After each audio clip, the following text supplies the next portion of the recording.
Hello student, good morning. देखिए, हमारे जो टॉपिक थे लास्ट क्लास में, तो हम जो मेनली जो टॉपिक चल रहा है फोटोसिंथेसिस का। तो फोटोसिंथेसिस का जो टॉपिक था उसके अंदर हमने जैसे कुछ एक डिस्कस किया। उसमें सबसे पहले हम बात करें तो फोटोसिंथेसिस की मैकेनिज्म कहाँ पर होगी, उस सेल ऑर्गेनल्स के बारे में देखा जो क्लोरोप्लास्ट था। क्लोरोप्लास्ट के अंदर भी हमने मेनली जो टू पार्ट्स थे, स्ट्रोमा एंड ग्रेना, इन दोनों पार्ट्स के बारे में डिस्कस किया जहां पर फोटोसिंथेसिस की रिएक्शन होगी। इसके बाद है कि इसके अंदर हमने जो लाइट थी या सनलाइट थी, इसके अंदर किस रेडिएशन जो रहते हैं या फिर कहें कि इसमें किस वेवलेंथ या तरंग दैर्घ्य की जो प्रकाश किरणें रहेंगी उनका एब्जॉर्प्शन किया जाएगा, अवशोषण किया जाएगा, इसके बारे में देखा। तो यहाँ पर जो हमने लाइट को देखा या कहें कि जो उस सेल ऑर्गेनल्स, उस कोशिकांग को देखा जहां पर प्रकाश संश्लेषण की क्रिया होती है। अब इसके बाद अगला हमारा पार्ट आ जाता है कि ये प्रकाश संश्लेषण या फोटोसिंथेसिस की मैकेनिज्म कैसे होगी, किस तरीके से फोटोसिंथेसिस होगा। तो हम बात करें कि प्रकाश संश्लेषण की क्रिया विधि या मैकेनिज्म ऑफ फोटोसिंथेसिस। तो मैकेनिज्म ऑफ फोटोसिंथेसिस या प्रकाश संश्लेषण की क्रिया विधि की बात करें तो यहां पर देखिए एक रिएक्शन लिखी जाती है कि 6CO2 प्लस 12H2।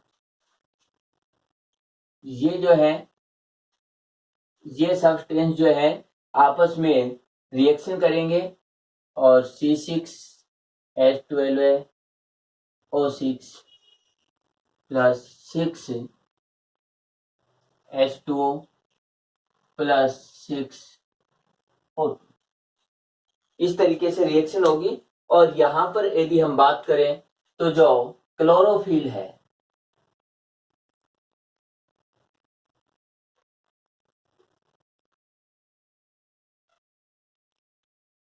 क्लोरोफिल और सनलाइट,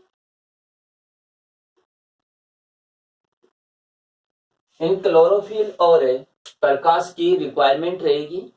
तो इस तरीके से ये रिएक्शन होती है जिसके अंदर कार्बन डाइऑक्साइड और जल के अणु आपस में रिएक्शन करेंगे। रिएक्शन क्लोरोफिल या फिर कहें क्लोरोप्लास्ट में होगी। देखिए यहां पर क्लोरोफिल भी या क्लोरोप्लास्ट, सीधा ये लिख दिया जाता है क्लोरोफिल या क्लोरोप्लास्ट। इसके लिए लाइट की रिक्वायरमेंट होगी। इन दोनों का डिस्कस हमने किया था कि जो क्लोरोफिल है या क्लोरोप्लास्ट है उनकी स्ट्रक्चर क्या रहेंगी। इसके बाद ये जो लाइट था इसका भी हमने डिस्कस किया था कि कौन सी लाइट ऐसी है जो हमारे पास पहुंचती है, यानी जो सूर्य की जो लाइट होती है उसमें से एक छोटा सा पार्ट हमारे तक आता है या पृथ्वी तक आता है। उसमें से भी, उस छोटे से पार्ट में से भी ये कहें कि कुछ पार्ट है उसी को ही प्लांट यूज में ले पाते हैं, सभी को नहीं ले पाते हैं। इसके बाद जब ये रिएक्शन करते हैं तब उस समय कार्बोहाइड्रेट के एक मॉलिक्यूल का निर्माण होता है। यहाँ पर 12H2 है वो काम में आते हैं लेकिन 6 वापिस बन जाते हैं। इसके बाद जो ऑक्सीजन जो है वो 6 मॉलिक्यूल है वो फ्री होते हैं। इनमें से जो ऑक्सीजन जो 6 मॉलिक्यूल बने हैं, तो ये 6 मॉलिक्यूल जो बने इनमें से जो प्लांट को रेस्पिरेशन में रिक्वायरमेंट रहती है उसको यूज में लेंगे और बचे हुए को इन्वायरमेंट में मुक्त कर देते हैं।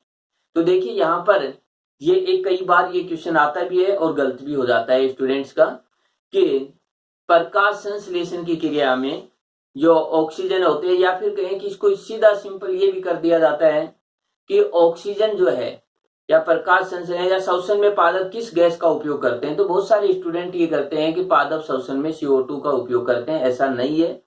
CO2 का उपयोग फोटोसिंथेसिस में होता है, न कि श्वसन या रेस्पिरेशन में। तो रेस्पिरेशन में CO2 का यूज नहीं होगा, CO2 का यूज होगा फोटोसिंथेसिस में। रेस्पिरेशन चाहे प्लांट हो, चाहे एनिमल हो, चाहे कोई भी हो, रेस्पिरेशन की प्रोसेस में हमेशा ऑक्सीजन को ही यूज में लेंगे। तो इस चीज को बहुत अच्छे से ध्यान रखना कि रेस्पिरेशन में चाहे प्लांट एनिमल कोई भी हो हमेशा ऑक्सीजन यूज में लेंगे। प्लांट फोटोसिंथेसिस में CO2 को यूज में लेते हैं और ऑक्सीजन जो है उसको फ्री करते हैं। तो वो यहाँ पर है कि ये ऑक्सीजन जो रेस्पिरेशन में यूज आएगी वो तो आ जाएगी, एक्स्ट्रा बचेगी, उसको इन्वायरमेंट में छोड़ते हैं। तो अब हम क्या कहेंगे कि CO2 को प्लांट लेते हैं, ऑक्सीजन को छोड़ देते हैं। अब इसी रिएक्शन को देखें, नॉर्मली हम सिंपली ये भी लिख देते हैं कि यहाँ 12 है, उधर 6 हमें फिर से मिल रहे हैं, तो इसीलिए इसको लिख दिया जाता है 6CO2 प्लस 6H2, इसके बाद है क्लोरोफिल प्लस लाइट, इसके बाद जो है C6H12 है, O6 प्लस 6O2, और ये इन्वायरमेंट में चली जाती है। इसका उपयोग जो है फूड के रूप में या स्टोरेज फूड के रूप में प्लांट करते हैं। तो इस तरीके से इसी रिएक्शन को यदि हम देखें, देखिए ये जो रिएक्शन है, इसी रिएक्शन को हम इस तरीके से लिखते हैं। तो दोनों में से कोई भी रिएक्शन लिखी जाए, दोनों चाहिए होते हैं। रियलिटी में रिएक्शन ये होती है कि वहां पर ये शो किया जाता है कि 12 मॉलिक्यूल वाटर के काम में आएंगे, लेकिन 6 वापिस बन जाते हैं। तो ये तो हुआ इसका। अब देखिए इस रिएक्शन में क्या क्या जो प्रोसेस होंगे। फर्स्ट प्रोसेस देखिए, वाटर मॉलिक्यूल्स है, ये वाटर मॉलिक्यूल्स वहां टूट चुका है। और वाटर मॉलिक्यूल्स की बात करें तो हम ये कहेंगे कि जैसे H प्लस है प्लस ऑक्सीजन प्लस इलेक्ट्रॉन, यानी वाटर मॉलिक्यूल्स इस तरीके से टूटेगा, इसके इलेक्ट्रॉन निकल जाते हैं। और जब किसी मॉलिक्यूल्स रहता है उसमें से जब इलेक्ट्रॉन्स निकलते हैं तो उसका ऑक्सीडेशन हो जाता है। तो हम ये कहेंगे कि वाटर जो है यानी H2O, इसका होता है ऑक्सीडेशन। वाटर का क्या हुआ? ऑक्सीडेशन। और इस तरीके से इलेक्ट्रॉन इससे फ्री हो जाते हैं। जिस भी रिएक्शन में इलेक्ट्रॉन निकलेंगे इसका मतलब क्या रहेगा? ऑक्सीडेशन, ऑक्सीकरण।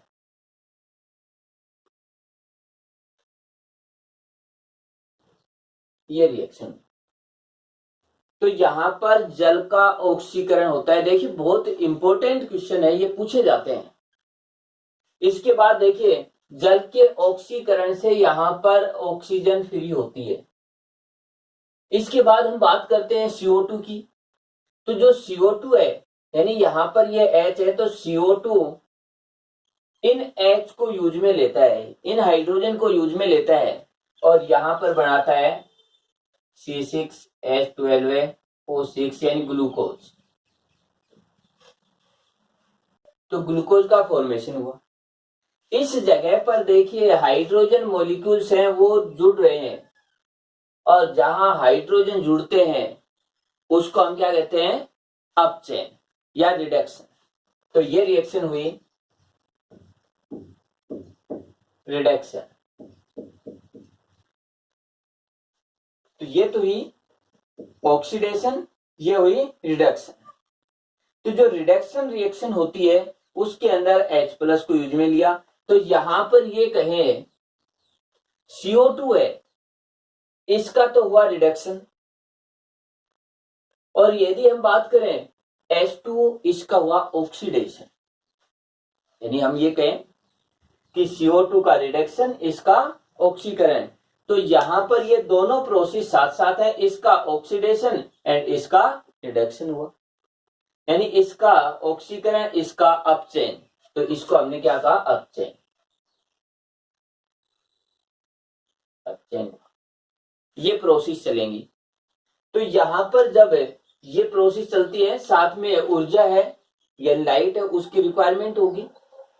इसके साथ ही हम ये देखेंगे कि ये जो प्रोसेस हुई इसमें ये दोनों रिएक्शन साथ साथ हैं। हम ये कहें कि ऑक्सीडेशन एंड रिडक्शन, यानी ये कहें ऑक्सीडेशन प्लस रिडक्शन जो है, या फिर कहें ऑक्सीकरण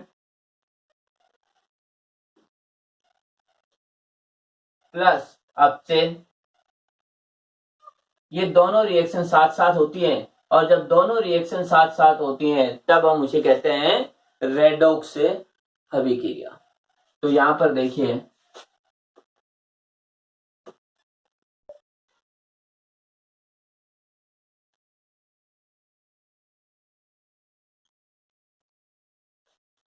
रेडॉक्स रिएक्शन। तो हम ये कहेंगे फोटोसिंथेसिस की जो रिएक्शन रहती है वो रेडॉक्स रिएक्शन होती है, ऑक्सीकरण अपचयन की रिएक्शन होती है। तो इस तरीके से, दूसरे तरीके से यदि देखिए हम ये कहें कि ये मेटाबॉलिक भी रिएक्शन है कि कुछ छोटे मॉलिक्यूल्स है, जैसे H2 है, इसको ब्रेक डाउन किया गया है, CO2 है, इससे ग्लूकोज का फॉर्मेशन हुआ। तो ये एक मेटाबॉलिज्म रिएक्शन है जिसमें बड़े मॉलिक्यूल छोटे अणुओं में, छोटे मॉलिक्यूल्स बड़े मॉलिक्यूल्स में कन्वर्ट भी होते हैं। तो यहाँ पर यदि हम बात करें कि जो आयंस के या इलेक्ट्रॉन के बेसिस पर रेडॉक्स रिएक्शन चलती है तो मेटाबॉलिज्म रिएक्शन भी है। तो इसके बाद देखिए कि ये जो पार्ट थे हमने ये किए। अब यहाँ पर ध्यान देने का है कि हमने ये जो पार्ट किया तो यहाँ पर हमने ऑक्सीजन का फॉर्मेशन नहीं किया, यानी ऑक्सीजन इधर है लेकिन इधर ऑक्सीजन नहीं बन रही है।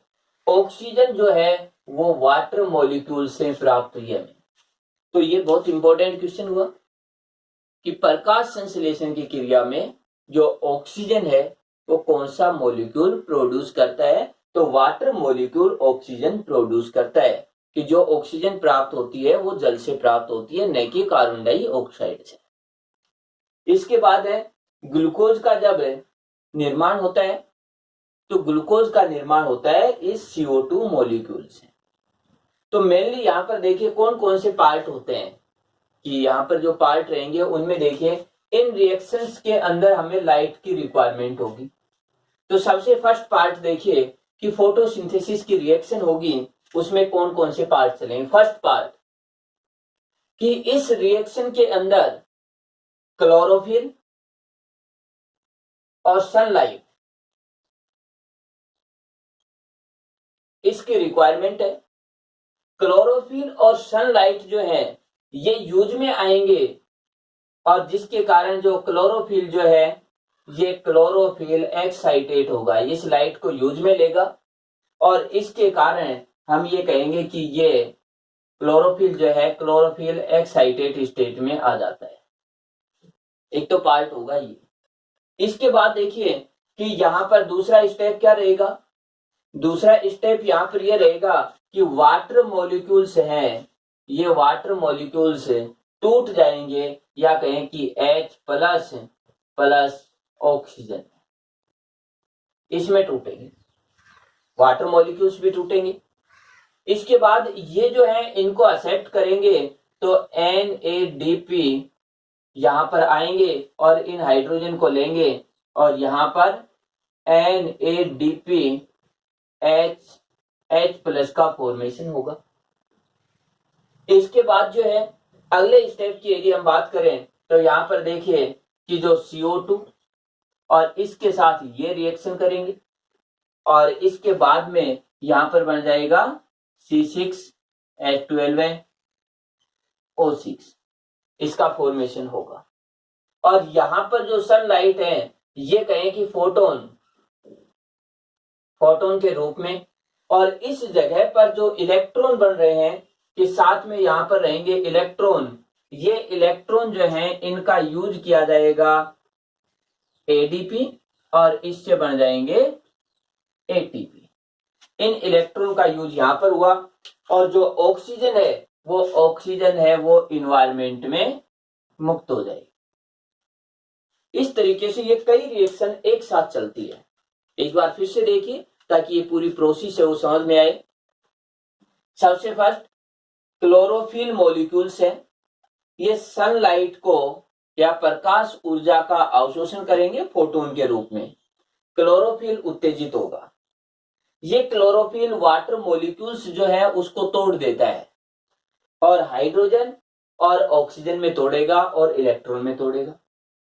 इसके बाद देखिए ऑक्सीजन जो है, इस ऑक्सीजन की बात करें, ये ऑक्सीजन प्लांट रेस्पिरेशन में काम में लेगा, लेकिन जो एक्स्ट्रा बचेगी उसको वातावरण में या इन्वायरमेंट में फ्री कर देगा, जिसका हम श्वसन के रूप में उपयोग करेंगे।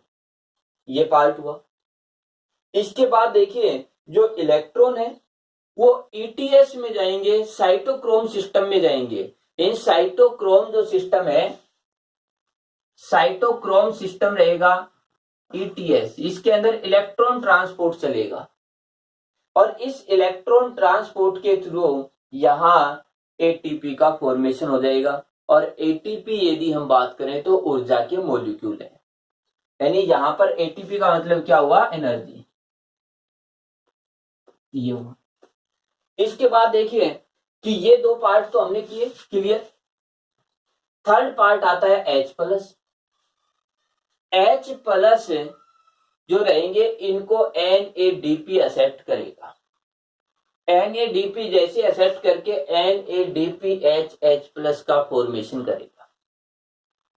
ये एक अपचायक होता है, यानी ये क्या रहेगा, अपचायक रहेगा। अब ये बन गया। अब CO2 यूज में आता है। ये CO2 है, इस CO2 के साथ NADPH प्लस जो है वो रिएक्शन करेंगे, लेकिन यहां पर ऊर्जा या एनर्जी की रिक्वायरमेंट होगी और ये ऊर्जा एटीपी से मिलेगी। तो ऊर्जा किससे मिल जाएगी, जो पहले एटीपी बना उससे मिलेगी यहां पर। और इसके बाद CO2 कन्वर्ट हो जाएगा ग्लूकोज के अंदर। तो देखिए ग्लूकोज भी बन गया, यहां पर देखिए ऑक्सीजन भी बन गया है।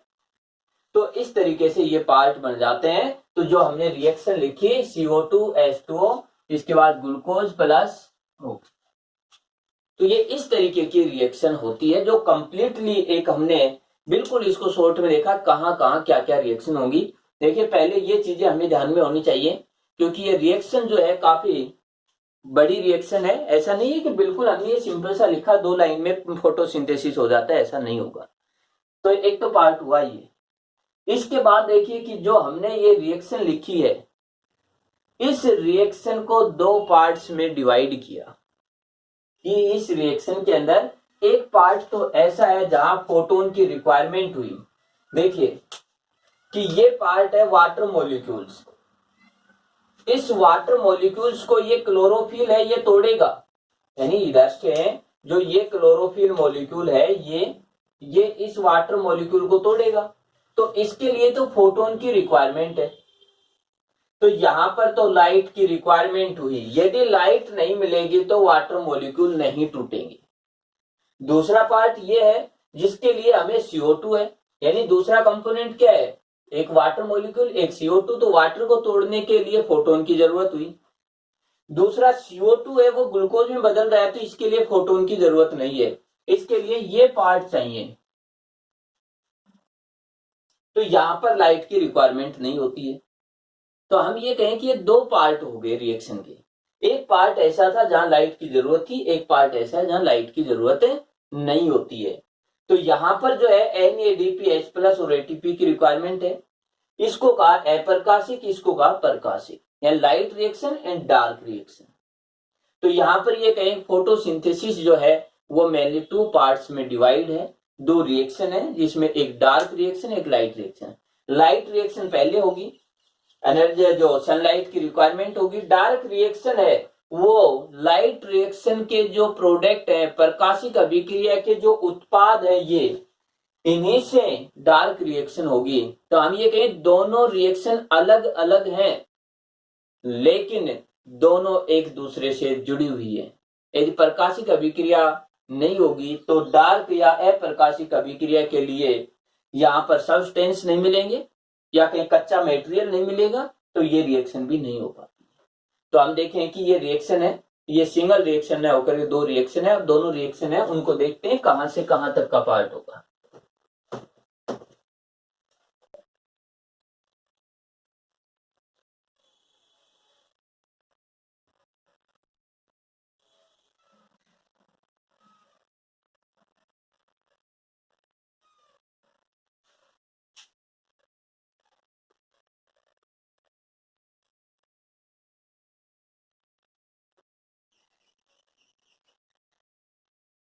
देखिए फर्स्ट रिएक्शन तो थी ये जिसमें लाइट की रिक्वायरमेंट हुई, और इसको हमने कहा लाइट रिएक्शन।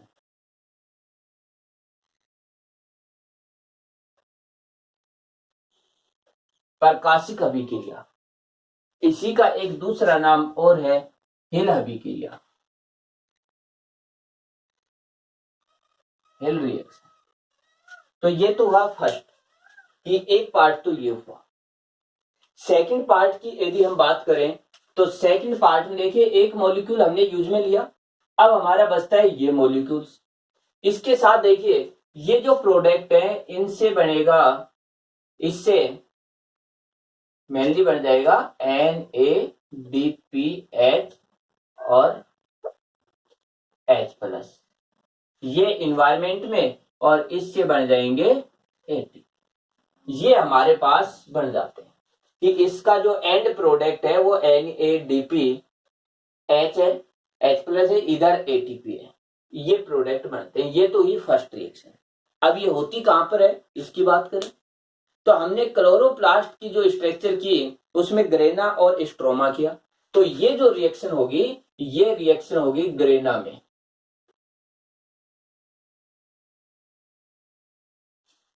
ये रिएक्शन होती है ग्रेना में। हो गई ये फर्स्ट रिएक्शन, लाइट रिएक्शन, और कहां पर हो रही है ग्रेना, ग्रेना में। एक बहुत इंपॉर्टेंट क्वेश्चन है, ऑब्जेक्टिवली है, नीट के अंदर भी आते हैं, इनमें से काफी इंपॉर्टेंट पार्ट है ये। इसके बाद देखिए सेकंड जो पार्ट चलेगा वो पार्ट चलेगा CO2। इसके बाद ये CO2 कन्वर्ट होता है तो उसके लिए यहां से आएंगे ये पार्ट NADPH, इसके बाद जो है H+, इसके बाद होगा ये पार्ट, ये आगे, इसके बाद दूसरा पार्ट ये ATP, ये पार्ट आएंगे। और ये पार्ट आएंगे तो देखिए ये जो पार्ट है इन पार्ट से तो वापिस ये H देंगे और इससे बन जाएगा NADP, ये कन्वर्ट हो जाएगा, और ये NADP फिर से इसमें इन्वॉल्व हो जाएगा और ये जो पार्ट है इसको यूज में लेगा, फिर इसमें कन्वर्ट हुआ। तो इस तरीके से ये तो एक पार्ट है, ये साइक्लिक रूप में चलता रहेगा। इधर से ATP है, ये ATP कन्वर्ट हो जाएंगे ADP में, यहां पर जो है किसमें ADP में कन्वर्ट होंगे, और ये ADP फिर इलेक्ट्रॉन लेकर के इसमें कन्वर्ट हो जाता है ATP में। तो ये प्रोसेस भी कंटिन्यूस चलेगी, लेकिन ये ATP बनता है, इसको यूज यहां किया गया, ये NADPH+ बनता है, इसको यूज यहां किया गया। अब इस जगह पर हम बात करें तो यहां पर बनेगा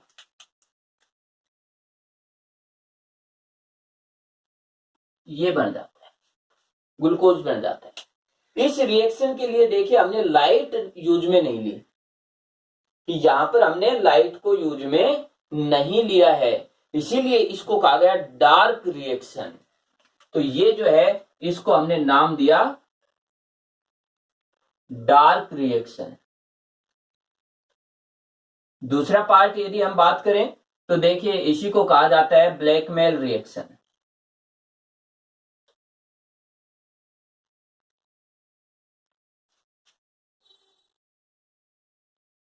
ब्लैकमैन रिएक्शन, ये पार्ट ये होगी कहां तो ये होती है स्ट्रोमा। स्ट्रोमा में ये रिएक्शन होती है। तो ये पार्ट है। देखिए अब हम ये कहें कि एक पार्ट ये और दूसरा पार्ट ये रहेगा, एक पार्ट में लाइट रिएक्शन, दूसरे पार्ट में dark reaction. Light reaction grana में और डार्क रिएक्शन स्ट्रोमा में। देखिए कंफ्यूज होते हैं इस वर्डिंग के लिए कि लाइट ग्रेना में है स्ट्रोमा में है। तो मैं एक याद रखने का एक है बता देता हूं कि जैसे लाइट गई और अंधेरा स्टार्ट, तो लाइट गई, लाइट रिएक्शन ग्रेना में गई मतलब ग्रेना, और लाइट मतलब यहां पर लाइट रिएक्शन। इसके बाद अंधेरा मतलब डार्क हो गया है, और इसके बाद स्टार्ट मतलब स्ट्रोमा। तो अंधेरा स्टार्ट हुआ, या फिर कहें कि जो लाइट ग्रेना और ये कहें कि इधर से डार्क है वो स्ट्रोमा में। तो लाइट गई एंड लाइट रिएक्शन ग्रेना में, अंधेरा स्टार्ट यानी डार्क पार्ट शुरू हो गया, स्टार्ट हो गया तो स्ट्रोमा में। तो ये रहती है। अब ये जो रिएक्शन होती है वो एक दूसरे से जुड़ी हुई है। कि इस रिएक्शन को करने के लिए हमें इस पार्ट की और इस पार्ट की रिक्वायरमेंट होगी, इस रिएक्शन को करने के लिए हमें इनकी रिक्वायरमेंट होगी। तो यदि हम ये कहें कि यदि यहां पर ये रिएक्शन है, देखिए इसको कि ये रिएक्शन है, इस रिएक्शन में मान लेते हैं कि सनलाइट, हमारे पास वाटर मॉलिक्यूल है, क्लोरोफिल भी प्लांट में है, लेकिन लाइट की बात आ जाती है। यदि सनलाइट नहीं है तो ये रिएक्शन नहीं हो पाएगी। इन तीनों पार्टों में कोई भी नहीं है, वाटर मॉलिक्यूल नहीं है, क्लोरोफिल नहीं है या सनलाइट नहीं है। तो यदि ये तीनों पार्टों में कोई भी एक पार्ट नहीं होगा तो ये कहें कि लाइट रिएक्शन बंद हो जाएगी। जैसे सनलाइट नहीं होती है नाइट में तो ये रिएक्शन बंद हो जाती है। ये बंद होगी तो न तो H+ निकलेंगे, न ऑक्सीजन, न इलेक्ट्रॉन। तो हम ये कहें रात्रि में या नाइट के अंदर सनलाइट नहीं होने के कारण यहाँ पर ऑक्सीजन प्रोड्यूस नहीं होती है। तो प्लांट रात्रि के अंदर कभी भी ऑक्सीजन नहीं छोड़ते हैं।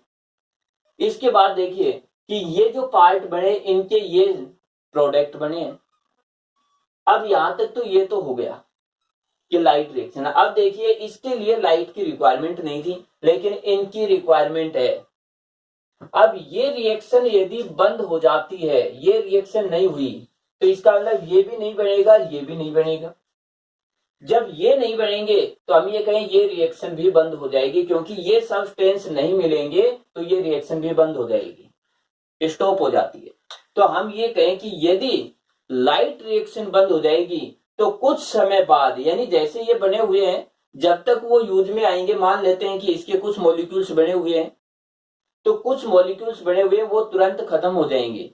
उसके बाद इसको कच्चा मटेरियल नहीं मिलेगा, सब्सटेंस नहीं मिलेंगे, तो ये रिएक्शन भी बंद हो जाती है। लेकिन इसके तुरंत बाद नहीं होती है कि जैसे ये हुई उसके साथ ही ये बंद हो जाती है, ऐसा नहीं होता है। इससे कुछ टाइम रुक करके डार्क रिएक्शन बंद होती है, क्योंकि यहाँ पर जैसे ये रिएक्शन चल रही थी तो ये जो उत्पाद बन रहे थे ये कुछ अमाउंट में है, जैसे ये खत्म होते हैं ये रिएक्शन बंद हो जाती है। तो हम ये कहें कि जैसे लाइट रिएक्शन बंद होगी उसके कुछ समय बाद डार्क रिएक्शन भी बंद हो जाती है। तो ऐसा नहीं कि ये तो बनता रहेगा, ये रुक जाती है, ऐसा नहीं होगा। तो ये दोनों रिएक्शन एक कंटिन्यूअस फॉर्म में चलती हैं, लगातार चलती हैं, इसके बाद हमारे पास प्रोडक्ट प्रोड्यूस होते हैं। तो ये तो थी हमारी रिएक्शन। अब इन रिएक्शंस में देखिए हम दो पार्ट करें, एक प्रकाशिक अभिक्रिया, एक अप्रकाशिक अभिक्रिया, यानी लाइट एंड डार्क रिएक्शन। अब दोनों पार्टों के अंदर क्या मैकेनिज्म होती है, कितने स्टेप रहेंगे, स्टेप बाय स्टेप ये प्रोसेस और करेंगे इनकी, कि दोनों के अंदर ये कैसे चलेंगे।